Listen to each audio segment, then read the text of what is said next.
Hello అండి చేతన్ గారు. నమస్తే మేడం. డాక్టర్ గారు, ఇప్పుడు ఎవరికన్నా కూడా మోకాళ్ళ నొప్పులు చాలా కామన్ అయిపోయింది. సో ఇందులో ఏంటంటే మేము ఉండేది 10th ఫ్లోర్‌లో అన్నమాట. మాకు ఎప్పుడన్నా పవర్ కట్ అయిందంటే చాలా సార్లు నేను 10 ఫ్లోర్స్ స్టెప్స్ ఎక్కే వెళ్తూ ఉంటాను. మా వాళ్ళు అంటారు, "నువ్వు స్టెప్స్ ఎక్కావంటే నీకు ఎప్పుడో 60లో రావాల్సిన మోకాళ్ళ నొప్పులు నీకు ఇప్పుడు 30స్‌లోనే వచ్చేస్తున్నాయి. వద్దు అసలు మెట్లు ఎక్కకూడదు. దానివల్ల ఇంకా ఇది పోతుంది అని లైఫ్ టైం పోతుంది" అని చెప్పేసి భయపెడుతూ ఉన్నారు. నిజంగా అలా స్టెయిర్స్ ఎక్కితే మనకి మోకాళ్ళలో ఆ గుజ్జు అన్నది అరిగిపోతుంది అన్నది నిజమే అంటారా?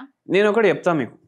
ఇప్పుడు మీరు అన్న 10th ఫ్లోర్‌లో ఉంటున్నారు అండ్ పవర్ కట్లు అవుతున్నాయి మీ ఇంట్లో.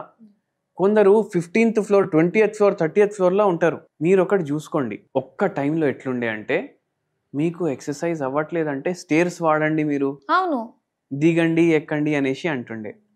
అండ్ వెరీ ఇంపార్టెంట్లీ ఏంటంటే ఇప్పుడు ఆస్టియో ఆర్థరైటిస్ కేసులు ఎవరైతే ఉంటారు కదా, మెయిన్ వాళ్ళు చూసుకోవాల్సింది బరువు.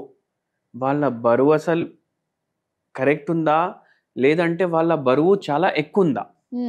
వాళ్ళ బరువు చాలా ఎక్కువ ఉంది అంటే ఇట్ ఈస్ బెటర్ దట్ వాళ్ళు ఇన్ని 10 ఫ్లోర్లు దిగుడు అవసరం లేదు. అంటే బరువు మ్యాటర్స్ అన్నమాట ఇక్కడ. అండ్ వెరీ ఇంపార్టెంట్లీ ఏంటంటే ఇప్పుడు మీకు ఎన్నోసార్లు అర్థం కూడా కాదు మీరు ఆస్టియోఆర్థరైటిస్ ఉందా లేదా, మోకాలు నొప్పి ఉందా లేదా. మీరు ఏం చేయండి అంటే ఎప్పుడైనా బై ఛాన్స్ దిగుతున్నారనుకోండి, ఇప్పుడు మామూలుగా ఇట్లా పట్టుకొని దిగుతాం కదా, అట్లా దిగకండి. ఎక్కుడు అయితే నార్మల్ ఎక్కుతున్నారు అట్లా ఎక్కండి. ఒక్క ఫ్లోర్ ఉంది ఎక్కుతారు, ఒక్క ఫ్లోర్ దిగుతారు, నో ప్రాబ్లం. దిగేటప్పుడు మైండ్లో ఏం పెట్టుకో అంటే మెల్లగా దిగండి, ఉల్టా దిగండి. ఎట్లా ఎక్కుతారు అట్లనే దిగాలి విత్ సపోర్ట్. ఓకే. అయితే బరువు జర తక్కువ పడుతుంది మోకాల మీద. ఓకే, అవును, ఎక్కేదానికంటే కొంచెం దిగేటప్పుడే మనకి సడన్ గా బర్డన్ పడుతుంది కదా. అవునండి, నిజమే. సో ఉల్టా దిగాలి, పట్టుకొని దిగాలి. ఓకే. అయితే జర బరువు తక్కువ పడుతుంది. రివర్స్ క్లైంబింగ్ డౌన్ స్టేర్స్ ఎక్కుతాం కదా, దాన్ని రివైండ్ చేస్తే ఎట్లా కనిపిస్తుంది అట్లా దిగాలి. ఇంకా పైకి వెళ్ళి అట్లా దిగొద్దు, మళ్ళీ పడిపోతే పరేషాని. ఫస్ట్ అలవాటు చేసుకోవడానికి 2-3 మెట్లు లాస్ట్లో మిగులుతాయి కదా, అక్కడ ప్రాక్టీస్ చేయండి మీరు.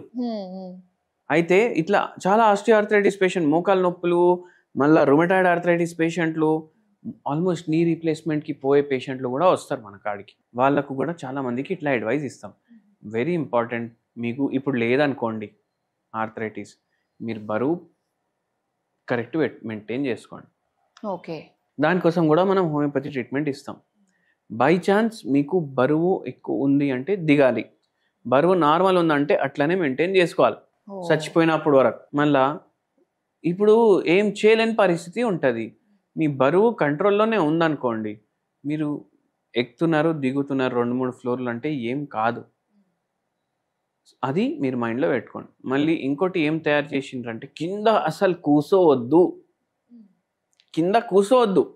అనేసి కూడా ఇట్లా మీ బరువు కరెక్ట్ ఉంది, మీకు ఇప్పుడు ప్రాబ్లం లేదు, కొంచెం మోకాలు నొప్పి అనిపిస్తుంది అనుకోండి, మీరు కూర్చోవచ్చు. ఇప్పుడు సక్లం బుక్లం వేసుకొని కూర్చుంటే దాన్ని సుఖాసనం అంటారు యోగాలో. సుఖాసనం ఆస్టియోఆర్థరైటిస్కి మంచిది.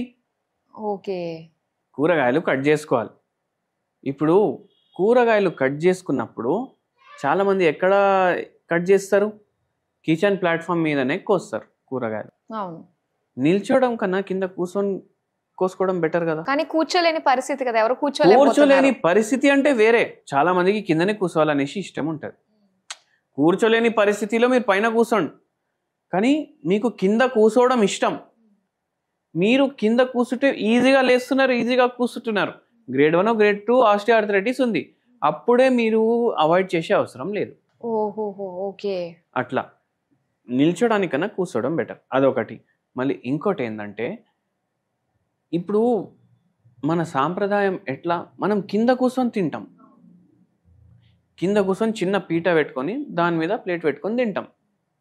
ఇప్పుడు దీనివల్ల ఆస్టియోఆర్థరైటిస్ వల్ల అందరు డైనింగ్ టేబుల్ మీద కూర్చొని తింటున్నారు. ఒక దాంట్లో మీరు చూసుకోండి, డైనింగ్ టేబుల్ మీద కూర్చొని తినడం వల్ల కూడా హెల్త్కి ప్రాబ్లం.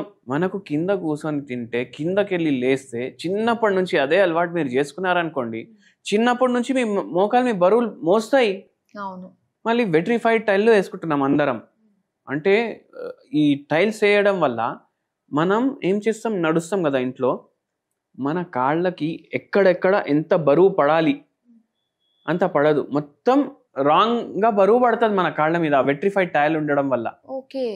మనం ఇల్లులు అట్లా మార్చేస్తున్నాం. వెట్రిఫైడ్ అంటే ఓవర్ పాలిష్ టైల్స్, మన ముఖం కూడా కనిపిస్తుంది దాంట్లో. అటువంటివి ఉండకుండా మన పాత బండరాయిలు ఉంటుండే కదా, అవి బెటర్. సో డైనింగ్ టేబుల్ కాకుండా కింద మీకు లేదు, ఇప్పుడు ఆస్టియోఆర్థరైటిసే లేదు, మీరు కిందనే కూర్చొని తినండి. బై ఛాన్స్ గ్రేడ్ 1 గ్రేడ్ 2 ఉంది, కానీ మీకు డైనింగ్ టేబుల్ మీద కూర్చొని తినడానికన్నా కింద కూర్చొని తినాలి మంచిగా అనిపిస్తే కింద కూర్చొని తినండి. ఓకే. అట్లా అది మీరు గుర్తుపెట్టుకోండి. చాలా ఎక్కువ ఉంది ప్రాబ్లం, అసలు కింద కూర్చోలేని పరిస్థితి అంటే సరే డైనింగ్ టేబుల్ అప్పుడు వాడండి. ఇది మీరు మైండ్లో పెట్టుకోండి.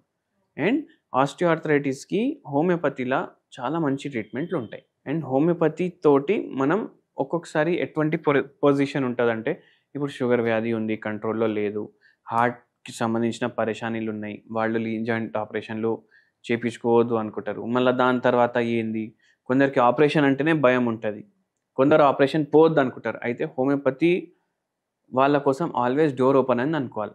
ఎందుకంటే హోమియోపతిలో శాశ్వత పరిష్కారం ఉంటుంది మన రోగాలకు, వితౌట్ సైడ్ ఎఫెక్ట్స్ ఉంటుంది. కానీ ఇది లాంగ్ ప్రాసెస్ అని చెప్పేసి చాలా మంది అంటూ ఉంటారు. లాంగ్ ప్రాసెస్ ఎందుకు మేడం? ఇప్పుడు ఆస్టియోఆర్థరైటిస్ ఉంది, ఇప్పుడు లైఫ్ టైం ఉంటుంది ఆస్టియోఆర్థరైటిస్. రొమటాయిడ్ ఆర్థరైటిస్ ఉంది, అది లైఫ్ టైం తగ్గదంటారు. హోమియోపతి తోటి 2 ఏళ్ళలో తగ్గిపోతుంది. అది గ్రేట్ నిజంగా.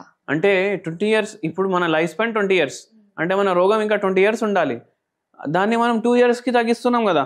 అయితే ఇదే ఫాస్ట్ కదా. సో ఫాస్ట్గా ఉంటుంది హోమియోపతి. జలుబు, దగ్గు, టైఫాయిడ్ ఏమున్నా మనం హోమియోపతి మందులు వాడితే 2 రోజుల్లో తగ్గుతాయి. ఇది అక్యూట్ రోగాలు. క్రానిక్ రోగాలు ఏవైతే ఉంటాయి అవి తగ్గడానికి టైం పడుతుంది. సో ప్రతి దానికి కూడా మన దగ్గర ఒక సొల్యూషన్ ఉంటుంది హోమియోపతిలో మంచి సొల్యూషన్ ఉంటుంది. Okay, thank you so much అండి. సో చాలా మంది ఏంటంటే ఈవెన్ నాకే ఇది ఒక కళ్ళు తెరిపించిన కొన్ని విషయాలు మీరు తెలియజేశారు. అమ్మో కాస్త రేపు వచ్చిన అమ్మో కూర్చోకూడదేమో, ఇంకా దానికి ఎఫెక్ట్ పెట్టేస్తున్నాను నేను మోకాళ్ళకి అని చెప్పేసి అనిపిస్తూ ఉండింది. మీరు చెప్పిన తర్వాత కూర్చుని లేవడం చాలా మంచిది. ఇది ఒక మంచి ఎక్సర్సైజ్ తో పాటు ఇంకా ఇలాంటి మనకి కొంచెం లాంగ్ చేస్తుంది సస్టైన్ అవ్వడానికి మన మోకాళ్ళు అన్నది. చాలా చక్కగా తెలియజేసినందుకు థ్యాంక్ యూ సో మచ్ అండి. థ్యాంక్ యూ అండి.